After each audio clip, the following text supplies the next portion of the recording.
शेर के मां दुर्गा का वाहन बनने की कहानी तब शुरू होती है जब देवी पार्वती घोर तपस्या करके भगवान शिव को पति के रूप में पाने की कोशिश कर रही थीं। सालों तक तप करने के बाद माता पार्वती को भोले भंडारी अपनी पत्नी के रूप में अपना लेते हैं।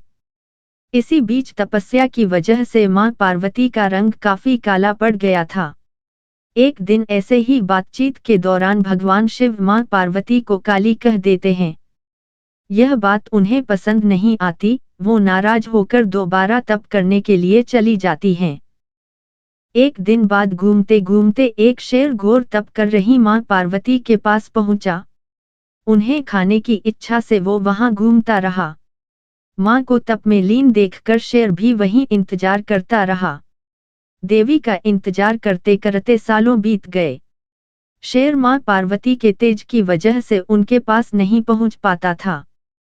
कोशिश करता और असफलता हाथ लगने पर दोबारा लौटकर कोने में बैठ जाता। होते होते कई साल बीत गए। मां के तप से खुश होकर भगवान शिव प्रकट हुए और मां से मन चाहा वर मांगने को कहा।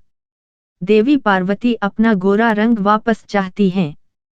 भगवान ने आशीर्वाद दिया और वहां से चले गए। वरदान मिलते ही मां पार्वती नहाने के लिए चली गईं। नहाते ही उनके शरीर से एक और देवी का जन्म हुआ, जिनका नाम कौशिकी पड़ा। उनके शरीर से काला रंग भी निकल गया था और मां का रंग पहले की तरह ही साफ हो गया। इसी वजह से माता पार्वती का नाम मां गौरी भी पड़ गया। नहाने के कुछ देर बाद मां की नजर शेर पर पड़ी। शेर को देखते ही उन्होंने भगवान शिव को याद किया और शेर के लिए भी वरदान मांगा। माता पार्वती ने भगवान से कहा, हे नाथ, यह शेर सालों से मुझे भोजन के रूप में ग्रहण करने के लिए इंतजार कर रहा था। मेरे पूरे तप के दौरान यह यहीं था। जितना तप मैंने किया है, उतनी ही तपस्या इसने भी की है। इसी वजह से अब वरदान के रूप में इस शेर को मेरी सवारी बना दीजिए।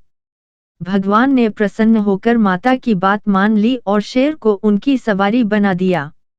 आशीर्वाद मिलने के बाद माता शेर पर सवार हो गईं और तभी से उनका नाम मां शेरावाली और दुर्गा पड़ गया।